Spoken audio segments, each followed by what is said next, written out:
जय हिंद दोस्तों। आज आपके सामने हम लेकर आए सीटेट जुलाई 2019 का प्रश्न पुस्तिका संकेत आपका ए का पर्यावरण। पर्यावरण पर आज हम चलते हैं, उसके बारे में हम क्या करते हैं आज डिस्कस करते हैं। तो चलते हैं प्रश्न पर्यावरण के पहले पर।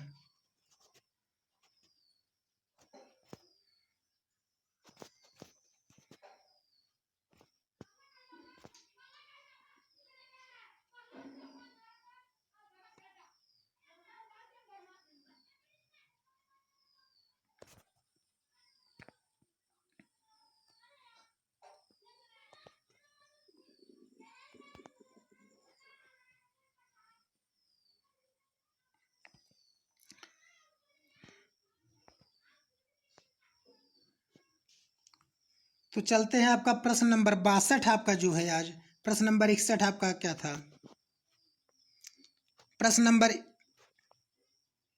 चलते हैं पर्यावरण पर। तो आपका प्रश्न नंबर 61 क्या है? आपका सवाल है, इसलिए चलते हैं प्रश्न नंबर 62 की तरफ। प्रश्न नंबर आपका 62 क्या है?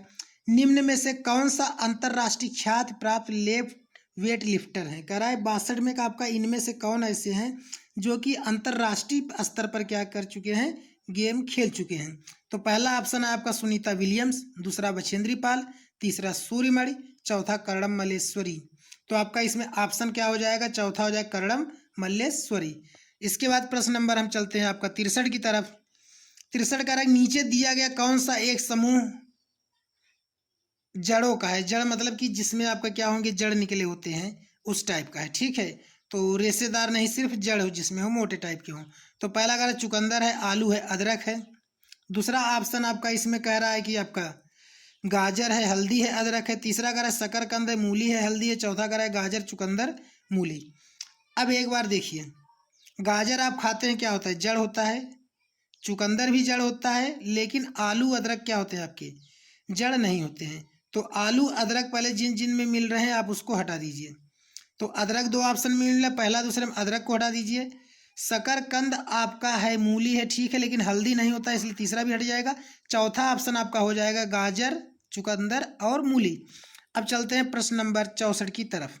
प्रश्न 64 कह रहा है कि रेगिस्तानी ओक नाम का एक पेड़ है जो पाया जाता है, कहाँ पाया जाता है? रेगिस्तानी जो ओक है वो पाया जाता है कहाँ पर?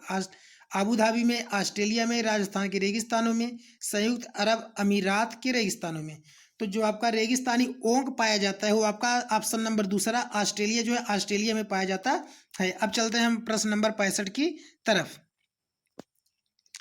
प्रश्न 65 आपका कह रहा है निपथेंसिस निपथेंस निपेंथिस वह पौधा जो शिकार करता है के विषय में दिए गए कथनों पर विचार कीजिए। आपका कह रहा है निपेंथिस एक पौधा है जो शिकार करता है, उसके बारे में क्या आपका कथन रहेगा? कह रहा है यह पौधा ऑस्ट्रेलिया, इंडोनेशिया और भारत में मेघालय में पाया जाता है। फिर कह रहा है ऑप्शन बी की इसका आकार घड़े जैसा होता है और इसका मुख एक पत्ती से ढका होता है। कह रहा है यह केवल छोटे कीड़ों और मकोड़ों को फंसाकर उसमें शिकार कर सकता है। और इसके बाद कह रहा है कि यह छोटे कीड़ों को खींचने के लिए मोहक आवाज निकालता है, जो इसमें फंस जाते हैं, बाहर नहीं निकल पाते हैं। तो इसका आपका कह रहा है ऑप्शन क्या हो जाएगा? तो ऑप्शन इसमें दिया है पहला ए और बी, दूसरा है ए सी, तीसरा है बी डी, चौथा ए बी डी। तो देख लीजिए, यह आपका क्या होता है, पहले ऑप्शन में होगा कि यह ऑस्ट्रेलिया, इंडोनेशिया और भारत के मेघालय में पाया जाता है, जिसको हम घटपड़ी के पौधे के नाम से जानते हैं। बी आपका इसमें ऑप्शन है, इसका आकार घड़े जैसा होता है और इसका मुख पत्ते से ढका होता है। तो ऑप्शन ए और ऑप्शन बी ही आपके दोनों क्या है, सही है। तो इसमें ऑप्शन नंबर आपका क्या हो जाएगा, पहला हो जाएगा। अब चलते हैं प्रश्न नंबर 66 की तरफ। कह रहा है भारत की आज़ादी से पहले में महात्मा गांधी ने जिस दांडी के समुद्र तट तक अपनी प्रसिद्ध यात्रा की थी वह भारत के नीचे दिए गए किस राज्य में स्थित है? मतलब जहां से उन्होंने दांडी यात्रा शुरू की थी वो भारत के किस राज्य में है, उसके बारे में आपको क्या करना है, बताना है। तो देखिए आपका क्या, आंध्र प्रदेश से शुरू किए थे, कर्नाटक से शुरू किए थे, महाराष्ट्र से शुरू किए थे, गुजरात से। तो आप सबको इसका उत्तर पता ही होगा, बताने की कोई जरूरत नहीं। गांधी जी कहाँ से अपना यात्रा शुरू किए थे? गुजरात से शुरू किए थे। चलते हैं प्रश्न नंबर 67 की तरफ। करा उच्च ज्वर, तेज बुखार के साथ कंपकपी जिसका उपचार सिंकोना पेड़ की छाल से किया जाता है, यह आपका है क्या है? मलेरिया है, मियादी बुखार, चिकनगुनिया है, डेंगू है। कह रहा है जो कपकपी के साथ आपका बुखार होता है वो कौन सा होता है आपका? जो आता है मलेरिया। कहते हैं ना कि गांव में कि क्या हो गया है, मलेरिया हो गया, बहुत बुखार, इनको ठंड लग रहा है। तो आपका इसका उत्तर हो जाएगा मलेरिया। चलते हैं प्रश्न नंबर 68 की तरफ। 68 आपका क्वेश्चन टाइप का है, इसको निगलेक्ट करके आगे चलते हैं। प्रश्न नंबर 69 की तरफ चलते हैं। 69 आपका क्या कह रहा है? चेराओ नाच कहाँ के लोग करते हैं? चेराओ नाच कहाँ के लोग करते हैं? झारखंड, मिजोरम, मणिपुर, मेघालय। तो चेराओ नाच आपका जो होता है वो मिजोरम के लोग करते हैं। कहाँ के करते हैं? मिजोरम के लोग करते हैं। अगला करा प्रश्न नंबर 70, तमिलनाडु के निकटवर्ती राज्य है, मतलब तमिलनाडु जो है उसके निकटवर्ती कौन कौन से राज्य हैं? तो हमने आपको बताया था कि एक ऑप्शन है कि समुद्र के तटीय राज्य कौन कौन से हैं, तो आपके 9 थे। मैंने बताया था कि उसका ट्रिक था गरम माहौल, गोवर्धन काका, तब आओ बंगाल। ग माने गुजरात, यम म माने माहौल माने महाराष्ट्र, गोवर्धन माने गोवा, काका माने का माने कर्नाटक, का माने केरल, तब माने तमिलनाडु, आ माने आंध्र प्रदेश, ओ माने उड़ीसा, बंगाल माने बंगाल। ये आपके 9 राज्य हैं। 5 आपके अरब सागर हो गए, 4 आपके क्या हो गए? बंगाल की खाड़ी हो गए। तो क्या कह रहा है? तमिलनाडु के निकटवर्ती जो आपके राज्य होंगे वो आपके हो जाएंगे आंध्र प्रदेश, केरल, कर्नाटक। ये आपके होंगे ऑप्शन नंबर डी हो जाएंगे। तो 70 का चौथा ऑप्शन आपका हो जाएगा। चलते हैं प्रश्न 71 की तरफ। कह रहा है एनसीएफ 2005 के अनुसार निम्नलिखित में से क्या प्राथमिक स्तर पर पर्यावरण अध्ययन शिक्षण का उद्देश्य नहीं होना चाहिए? तो कह रहा है कि एनसीएफ 2005 के अनुसार निम्नलिखित में से क्या प्राथमिक स्तर पर पर्यावरण अध्ययन शिक्षण का उद्देश्य नहीं होना चाहिए, मतलब कि इसमें कौन सा हुआ है जिसका उद्देश्य नहीं होना चाहिए? तो देखिए कह रहा है विशेष प्राकृतिक पर्यावरण के प्रति बच्चे की जिज्ञासा सृजनात्मक को बढ़ावा देना। भाई यह तो होना ही चाहिए। कह रहा है अवलोकन, वर्गीकरण और निष्कर्ष निकालने आदि प्रक्रियाओं के माध्यम से बुनियादी संज्ञानात्मक गत्यात्मक कौशल प्राप्त करने के लिए खोजबीन से जुड़ी और हाथों से करने वाले कार्यों में बच्चों को संलग्न करना। भाई अभी ये बच्चे हर चीज़ के बारे में जाने और उसको स्वयं करने का प्रयास करें, यह भी आपका सही है। कह रहा है प्राकृतिक, सांस्कृतिक व सामाजिक पर्यावरण के बीच संबंधों को पहचानने और समझने में बच्चों को प्रशिक्षित करना, यह भी होना चाहिए कि बच्चे जब पर्यावरण के प्रति जागरूक होंगे, उनसे संबंधित रहेंगे तो उसको समझेंगे। चौथा आपका कह रहा है पर्यावरणीय समझ द्वारा बच्चों में सटीक संख्यात्मक कौशल का विकास, मतलब कि अब ये तो नहीं होना चाहिए बच्चे पर्यावरण के बारे में जो बताए तुरंत उसको समझ लेते, इसलिए आपका इसमें ऑप्शन कौन सा होगा? चौथा होगा, चौथा जो नहीं होना चाहिए। चलते हैं आपका प्रश्न 72 की तरफ। कह रहा है पर्यावरण अध्ययन कक्षाओं 3 और 5वें के लिए विषय क्षेत्र है जो संकलित करता है। जो पर्यावरण आपका कक्षा आपका 3rd है और आपका क्या है 5th है, उसके लिए क्या संकलित करता है, मतलब आपको बताना है। तो ऑप्शन कह रहा है विज्ञान की अवधारणा और मुद्दों को। भैया छोटे बच्चे हैं तो अवधारणा और मुद्दा नहीं होना चाहिए, ठीक है, उनको समझ में नहीं आएगा। कह रहा है पर्यावरण शिक्षा, सामाजिक अध्ययन और विज्ञान की अवधारणा और मुद्दों को, ठीक है। तो पर्यावरण से संबंधित आपका कह रहा है। फिर तीसरा कह रहा है विज्ञान और सामाजिक विज्ञान की अवधारणा और मुद्दों को। तो विज्ञान छोटा बच्चा समझने में इतना क्या है आपका, मतलब नहीं एक डायरेक्ट, वो विज्ञान और सामाजिक विज्ञान के मुद्दों को डायरेक्ट ही समझ ले। फिर अगला कह रहा है पर्यावरण शिक्षा और विज्ञान के अवधारणा और मुद्दों को। तो देखिए बच्चा है, बच्चा पर्यावरण तो सीखेगा ही, विज्ञान भी है, ठीक है, लेकिन वह किसके साथ जोड़कर होना चाहिए? सामाजिक विज्ञान के साथ होना चाहिए। पर्यावरण मतलब समाज के अनुसार होना चाहिए। तो आपका ऑप्शन नंबर क्या हो जाएगा? दूसरा हो जाएगा। चलते हैं प्रश्न नंबर 73 की तरफ। कह रहा है निम्नलिखित में से क्या पर्यावरण अध्ययन के संदर्भ में सही है? कह रहा है इन चारों में से पर्यावरण के अध्ययन के संदर्भ में क्या चीज़ आपका सही है? कह रहा है पर्यावरण अध्ययन एक विषय है जो केवल 1 से 5 तक की कक्षाओं में पढ़ाया जाता है। गलत है भैया, पर्यावरण का विषय तो 8 तक चलता है। इसके बाद कह रहा है कि 1st और 2nd की कक्षाओं के लिए भाषा और गणित के माध्यम से पर्यावरण अध्ययन पढ़ाया जाता है। यह भी आपका क्या है? जहाँ तक है चलिए इसको भी हम टिक कर लेते हैं। आगे चलते हैं। कह रहा है 2nd, 3rd एंड 4th की कक्षाओं के लिए पर्यावरण अध्ययन से जुड़े मुद्दों को भाषा और गणित के माध्यम से पढ़ाया जाता है। चलिए अच्छा अगला पढ़ लेते हैं। फिर कह रहा है कि कक्षा 1 से 2 तक की कक्षाओं के लिए पर्यावरण अध्ययन से जुड़े मुद्दे विज्ञान और सामाजिक विज्ञान के द्वारा पढ़ाए जाते हैं। तो देखिए अब आपका जो इसमें आंसर हो जाएगा कि जो बच्चे होते हैं, बच्चों को गणित के माध्यम से, भाषा और गणित के माध्यम से ही पढ़ाया जाता है। और वो बच्चे किस क्लास के होते हैं? छोटे बच्चे होते हैं, 1 और 2 वाले होते हैं, ठीक है। तो इसलिए आपका ऑप्शन क्या हो जाएगा? दूसरा हो जाएगा। चलते हैं प्रश्न नंबर 74 की तरफ। कह रहा है बच्चों को पर्यावरण अध्ययन को सीखने के लिए खोजने के द्वारा पर्याप्त समय दिया जाता है, यह इंगित करता है। पर्यावरण अध्ययन याद करके सीखा जाता है। भैया पर्यावरण अध्ययन याद करके बच्चे नहीं सीख सकते हैं, इसलिए ऑप्शन आपका ये क्या होगा? पहले ही गलत हो जाएगा। पर्यावरण अध्ययन सूचनाओं के द्वारा सीखा जाता है कि मतलब कोई सूचना दे दे आप उसके द्वारा सीख लीजिए, बच्चे नहीं होगा। पर्यावरण पर्यावरण अध्ययन बाल केंद्रित होता है, पर्यावरण अध्ययन शिक्षक केंद्रित होता है। शिक्षक केंद्रित होगा तो बच्चा कहाँ से सीखेगा, आपका ऑप्शन नंबर हो जाएगा थर्ड। पर्यावरण क्या होना चाहिए, बाल केंद्रित होना चाहिए, बच्चों के हिसाब से होना चाहिए। प्रश्न 75 की तरफ चलते हैं। प्रश्न 75 कह रहा है निम्नलिखित में से कौन सा पर्यावरण अध्ययन पाठ्यक्रम के सुझावित प्रकरणों का उप प्रकरण है। कह रहा है इसमें पर्यावरण के जो प्रकरण हैं उसका उप प्रकरण कौन सा है। परिवार मित्र भोजन जानवर हम चीजें कैसे बनाते हैं। तो इसमें परिवार मित्र भोजन हम चीजें कैसे बनाते हैं प्रकरण है, उप प्रकरण हो जाएगा जानवर। तो ऑप्शन नंबर इसका हो जाएगा थर्ड। चलते हैं प्रश्न 76 की तरफ। करा निम्नलिखित में से क्या पर्यावरण अध्ययन के शिक्षक के लिए वांछनीय गतिविधि है। पर्यावरण शिक्षक के लिए क्या गतिविधि होना चाहिए, इसके बारे में आपका कौन सा ऑप्शन होगा। कह रहा है विभिन्न कक्षाओं के बहुसांस्कृतिक क्षेत्रों को संबोधित करना, पर्यावरण अध्ययन की अवधारणाओं से संबंधित महत्वपूर्ण सूचनाओं को बच्चों को देने के लिए प्रेरित करना, पर्यावरण अध्ययन के 6 प्रकरणों को रेखीय आयोजन करना, केवल पाठ्य पुस्तकों पर आश्रित रहना। अब देखिए भाई शिक्षक की बात कर रहा है, केवल तो शब्द जहां भी लगेगा उसको आंख मूंद कर हटा दीजिए, ये तो नहीं होगा।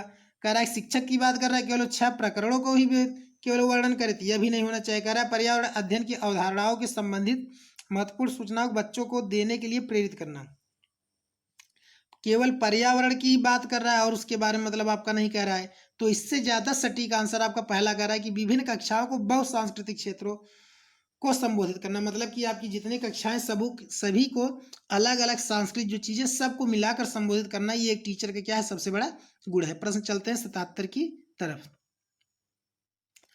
प्रश्न 77 आपका कह रहा है कि निम्नलिखित में से क्या पर्यावरण अध्ययन में बच्चों के द्वारा ज्ञान की रचना महत्वपूर्ण है। रचना में महत्वपूर्ण है मतलब कि बच्चों के ज्ञान की रचना में क्या क्या महत्वपूर्ण है। बच्चों को सक्रिय भाग लेना पर्यावरण सही है, बच्चे जब उत्साहित होंगे तो अच्छा रहेगा। कह रहा है बच्चों के समुदाय के सदस्य, भाई बच्चे के आसपास जो उसके मित्र यार होंगे तो उनका मन लगेगा। कह रहा है पर्यावरण अध्ययन की पाठ्य पुस्तकें वो भी जब आपकी अच्छी होंगी उनके अनुरूप होंगी तो उनका उसमें इंटरेस्टिंग बढ़ेगा। कह रहा है पर्यावरण अध्ययन की पाठ्य पुस्तक में दी गई व्याख्या और परिभाषा, भैया छोटे बच्चे तो व्याख्या और परिभाषा नहीं समझ पाएंगे, इसलिए चौथा ऑप्शन नहीं होगा। तो ऑप्शन हो जाएगा ए बी सी, मतलब कहने का मतलब पहला ऑप्शन हो जाएगा ए बी और सी। अब चलते हैं आप प्रश्न 78 की तरफ। कह रहा है बच्चों को पर्यावरण अध्ययन सीखने में प्रभावशाली तरीके से जोड़ा जा सकता है। कह रहा है बच्चों को जो पर्यावरण अध्ययन सीखना है प्रभावशाली तरीका क्या हो सकता है। तो पहला ऑप्शन कह रहा है वृत्तांत, दूसरा कहानियां, तीसरा शिक्षक के द्वारा अवधारणाओं का प्रभावशाली, फिर चौथा कह रहा है शिक्षक के द्वारा अवधारणाओं को प्रभावशाली प्रदर्शन और व्याख्या। ठीक है, शिक्षक के द्वारा अवधारणाओं का प्रभावशाली तक तो सही था, प्रदर्शन और व्याख्या ठीक है ये भी आपका सही है। कह रहा है कि कहानियां, ठीक है ये भी आपका क्या है सही है। इसके बाद वो क्या कह रहा है आपका कि वृत्तांत होना चाहिए और कहानियां होना चाहिए। अवधारणाओं की व्याख्या करना बच्चों के समझ में नहीं आएगा, इसलिए व्याख्या जो है आपके दोनों कट जाएंगे, सिर्फ वृत्तांत होगा और कहानियां, यही दो आपके होंगे। तो ऑप्शन नंबर आपका क्या हो जाएगा इसमें दूसरा हो जाएगा केवल ए और बी। चलते हैं प्रश्न 79 की तरफ। प्रश्न 79 आपका क्या कह रहा है कि पर्यावरण अध्ययन के शिक्षक के द्वारा बच्चों को जानवरों का अवलोकन और उनका चित्र बनाने को प्रेरित करने का उद्देश्य है। कह रहा है कि जानवरों का जो है चित्र बनाना और उसका प्रेरित करने का क्या उद्देश्य है। बच्चों में सृजनात्मकता का विकास करना, सही है, बच्चे जानवर देखेंगे उसका चित्र बनाएंगे तो उसका बच्चों का विकास होगा। फिर इसके बाद क्या कह रहा है कि बच्चों में अवलोकन रचना कौशल का विकास करना। भाई बच्चों को हम देख सकते हैं कि बच्चे कितना मतलब बना पा रहे नहीं बना पा रहे, उनके कौशल के बारे में भी हम जांच सकते हैं कि मतलब क्या कमियां हैं, ये भी आपका सही है। कह रहा है बच्चों में सौंदर्यगत संवेदना का विकास करना, मतलब वो किस तरह से मतलब बना रहे कितने अच्छे बना रहे इसकी संवेदना का भी विकास करना। मतलब कहने तीनों ऑप्शन सही है, तो तीनों आपके किसमें इसमें चौथे ऑप्शन में मिल रहा है, तो इसलिए 69 79 का क्या हो जाएगा चौथा हो जाएगा। चलते हैं प्रश्न नंबर 80 की तरफ। कह रहा है पर्यावरण अध्ययन में शिल्प कला और चित्रकला को समूह में करके सीखने पर बल दिया जाता है क्योंकि। कह रहा है पर्यावरण अध्ययन में शिल्प कला और चित्रकला को समूह में करके सीखने को बल दिया जाता है, क्यों बल दिया जाता है चलिए उसको देख लेते हैं। तो कह रहा है कि कक्षा की अनुशासनहीनता को रोकने के लिए समूह में सीखना शिक्षकों के लिए एक आसान बहुत प्रभावशाली युक्ति है। भैया शिक्षक को आसान नहीं बनाना है, ठीक है। आगे कह रहा है समूह में सीखना सहपाठी द्वारा सीखने का प्रोत्साहित करता है। मतलब जब बच्चे साथ में बैठेंगे तो एक साथी उसका दूसरे को प्रोत्साहित करेगा। यह आपका बढ़िया ऑप्शन है। फिर कह रहा है समूह में सीखना कक्षा में सामाजिक अंतरक्रिया को बेहतर बनाता है। जब बच्चे एक दूसरे के साथ बैठ के सीखेंगे खेलेंगे तो उनका सामाजिक अंतरक्रिया बढ़ेगा। यह भी ऑप्शन होगा। समूह में सीखना पर्यावरण अध्ययन के पाठ्यक्रम के को समय पर पूरा करने। भैया पाठ्यक्रम को पूरा करने से कोई मतलब नहीं, इसको हटा दीजिए। तो ऑप्शन नंबर आपका क्या हो जाएगा? बी। और क्या हो जाएगा? 1 मिनट। क्वेश्चन नंबर आपका क्या है? 80 है। तो 80 में आपका क्या कह रहा है कि ऑप्शन आपका हो जाएगा क्या? बी और सी हो जाएगा। ठीक है, तो डी और ए आपका नहीं होगा। ऑप्शन क्या हो जाएगा? तीसरा हो जाएगा।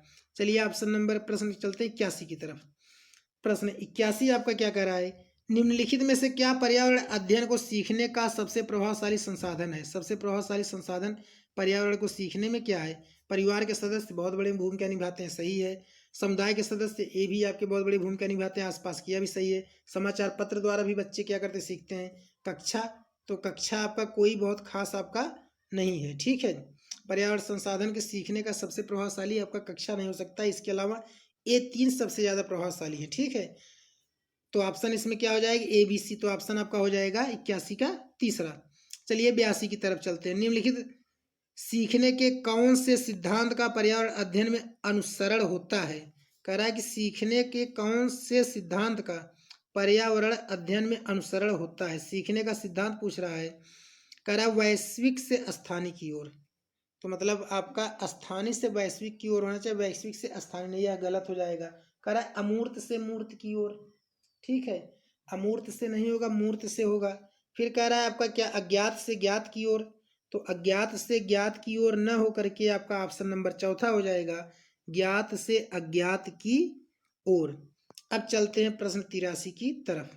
कह रहा है निम्नलिखित में से कौन सा पर्यावरण अध्ययन में सीखने का रचनात्मक आकलन का साधन नहीं है? 83 में कह रहा है पर्यावरण को सीखने का रचनात्मक साधन क्या नहीं है? पोर्टफोलियो, इसके द्वारा बच्चों की मतलब क्रिया विधियों गतिविधियों पर ध्यान दिया जाता है। लिखावट पर ये आपका सही है। क्रम निर्धारण मापनी, ये भी आपका होना चाहिए। वर्ण अभिलेख, यह भी आपका क्या है कि है आपका। करा वार्षिक उपलब्धि परीक्षण, भैया एक साल में हम परीक्षण करेंगे, यह आपका नहीं होना चाहिए, इसलिए 83 का चौथा ऑप्शन नहीं होगा। ऑप्शन नंबर क्या हो जाएगा? चौथा। चलते हैं 84 की तरफ। 84 आपका कह रहा है कि निम्नलिखित में से किसको पर्यावरण अध्ययन में बच्चों के आकलन में दूर करना चाहिए? मतलब बच्चों को इसमें से क्या दूर करना चाहिए? बच्चों के उत्तरों को सही या गलत में आंकना, ये चीज़ नहीं होना चाहिए। ठीक है, जो भी बच्चा दे उसको हम तुरंत कह दें, भैया उसकी भावनाओं को भी समझिए। फिर कह रहा है कक्षा 5 के ईवीएस पाठ्यपुस्तक प्रत्येक पाठ के अंत में दिए गए आज हमने क्या सीखा पर चर्चा करना सही है। मतलब जो बच्चे पढ़े उसके बारे में चर्चा करना अच्छी बात है। कह रहा है आकलन संकेतकों का उपयोग, जो चीज़ हम बता रहे हैं उसको संकेत के रूप में अगर बच्चे के सामने रखेंगे तो उसके बारे में अच्छा प्रभाव पड़ेगा। फिर इसके बाद कह रहा है चौथा कि बच्चों को सीखने के गुणात्मक आकलन, मतलब बच्चे कितना सीख रहे हैं उसका भी आकलन करना क्या है? अच्छी बात है। तो इसमें आपका क्या हो जाएगा? ऑप्शन नंबर पहला कट जाएगा। चलते हैं प्रश्न 85 की तरफ। कह रहा है कि एक कक्षा 5 की शिक्षक एक क्रियाकलाप का संचालन करती है जिसमें वह कक्षा के बच्चों से फर्श पर चीनी के कुछ दाने डालने को कहती है और उसको चींटियों के आने का इंतजार करने को कहती है। बच्चों को इस क्रियाकलाप से अर्थपूर्ण सीखने की को क्या मिल सकता है यदि शिक्षक? कह रहा है कि जब वो चीनी डालती है, चींटी आती है, इससे बच्चों को क्या मिल सकता है? कह रहा है बच्चों को क्रियाकलाप का अवलोकन करने की प्रेरित करती है। कि मतलब केवल बच्चों को सिर्फ इसका कहने मतलब नहीं बच्चे केवल क्रियाकलाप ही करे, बस चीनी डाल दे उसको देखते रहे, ये कोई बात नहीं हुआ। कह रहा है बच्चों को अपने अनुभव साझा करने के लिए प्रेरित करती है। भैया आपके अनुभव साझा कर रहे हैं, ठीक है, तो लेकिन इसका भी है कोई आपका सटीक इसका अनुभव नहीं होगा। आगे देख लेते हैं। कह रहा है बच्चों को क्रियाकलाप का अवलोकन, अनुभव साझा और उस पर चर्चा करने को प्रेरित करती है। यही आपका सबसे सटीक क्या हो जाएगा? आंसर हो जाएगा। अब चलते हैं प्रश्न 86 की तरफ। प्रश्न 86 कह रहा है नीचे दी गई सूची पर विचार करिए। कछुआ, घड़ियाल, कौवा, बतख, मछली। इस सूची में से निम्नलिखित में कौन सा दूसरों से भिन्न है? कह रहा है इसमें कौन सा है दूसरों से भिन्न? कह रहा है मछली, कौवा, घड़ियाल, कछुआ। तो मछली पानी में रहती है, घड़ियाल भी पानी में रहता है, कछुआ भी क्या रहता है? पानी में रहते हैं। ये सब क्या है? जलचर प्राणी हैं। लेकिन कौवा आपका पानी में नहीं रहता है, ये आपका क्या है? स्थल चल प्राणी है या फिर आपका नभचर प्राणी है। ठीक है, तो ऑप्शन नंबर क्या हो जाएगा? दूसरा हो जाएगा। तो अब प्रश्न 87 क्या कह रहा है कि कॉलम 1 को कॉलम 2 से मिलान करना है। तो आपका कह रहा है कि हांगकांग, केरल, कश्मीर, गोवा। तो इसमें कह रहा है कि हांगकांग का मिलान किससे करना चाहिए? तो पहला ऑप्शन है मिलान करने वाले में किसी भी करी के साथ उबला टेपियो का। ये आपका होता है कहाँ का? केरल का। सरसों के तेल में बनी मछली, ये होता है कश्मीर का। तो चलिए 2 ऑप्शन से ही हम पकड़ लेते हैं। तो बी आपका है पहले से, सी आपका है दूसरे से। किस ऑप्शन में बी पहला सी दूसरा है? चलिए अच्छा, बी पहला सी दूसरा। तो आपका ये ऑप्शन नंबर दूसरा मिल रहा है, इसलिए आप यहीं से पकड़ सकते हैं आसानी से। तो क्या हो जाएगा? ऑप्शन नंबर हो जाएगा दूसरा। अब चलते हैं आपका प्रश्न 88 की तरफ। नीचे दिए गए पक्षियों की कौन सी प्रजाति झटके में अपनी गर्दन को आगे पीछे करता है? तो कौन से ऐसा पक्षी जो झटके में गर्दन को अपनी आगे पीछे करता है? उल्लू, कौवा, बसंती गौरी, मैना। मैना आपका क्या होता है? ऑप्शन नंबर चौथा जो होगा आपका क्या करता है? झटके से गर्दन के अपने आगे पीछे करता है। चलते हैं प्रश्न नंबर 89 की तरफ। कह रहा है घरों के नीचे दिए गए विवरणों पर विचार करिए। कह रहा है राजस्थान में गांव के लोग मिट्टी के घरों में जिनकी छतें कटीली झाड़ियों की होती है में रहते हैं। ठीक है। आगे फिर कह रहा है आपका मनाली हिमाचल प्रदेश में घर बांसों के खम्भों पर बनाए जाते हैं। आपका भैया गलत है। हिमाचल प्रदेश में बस मतलब घर जो है बांसों के खम्भों पर नहीं बनाए जाते हैं। कहाँ बनाए जाते हैं? आपके असम में बनाए जाते हैं। बी वाला आपका क्या हुआ? हट जाएगा आपका ऑप्शन से। अब बी जिसमें जिसमें है हटा दीजिए, तो पहला दूसरा हट गया। ऐसे ही आपका सी कह रहा है कि लेह में पत्थर के 2 मंजिले घर बनाए जाते हैं, नीचे की मंजिल जरूरत के सामान और जानवरों के लिए होते हैं। तो यह भी सही है और आपका पहला सही है। तो आपका ऑप्शन नंबर क्या हो जाएगा? तीसरा हो जाएगा। ए और सी हो जाएगा। तो चलते हैं आपका प्रश्न लास्ट 90 की तरफ। कह रहा है कि हाथियों के नीचे दिए गए कथनों पर विचार करिए। कह रहा है हाथी बहुत कम आराम करते, यह एक दिन में केवल 2 से 4 घंटे सोते हैं। तो आपका कह रहा है कि हाथी बहुत कम आराम करते हैं, एक दिन में 2 से 4 घंटे सोते हैं। सही है। कह रहा है एक बड़ा हाथी एक दिन में 200 किलोग्राम तक के अधिक पत्तियों को खा लेता है। यही आपका क्या है? गलत है। बी हाथी क्या करता है? 100 किलोग्राम तक, 1 क्विंटल तक खाता है। फिर कह रहा है इसके बाद क्या? इन्हें पानी की कीचड़ खेलना बहुत पसंद है क्योंकि इन्हें ठंडक मिलती है। ये आपका सही है। किसी हाथियों के झुंड में बुजुर्ग हाथी सबसे फैसले लेती है। आपका सही मतलब ए सी डी। ऑप्शन क्या हो जाएगा? C D A. तो मतलब कहने का आपका हो जाएगा तीसरा ऑप्शन। तो 90 का क्या हो जाएगा? तीसरा ऑप्शन हो जाएगा। तो अगर आपको हमारा वीडियो अच्छा लगा तो हमारे चैनल को सब्सक्राइब और वीडियो को लाइक जरूर करें। ओके, जय हिंद।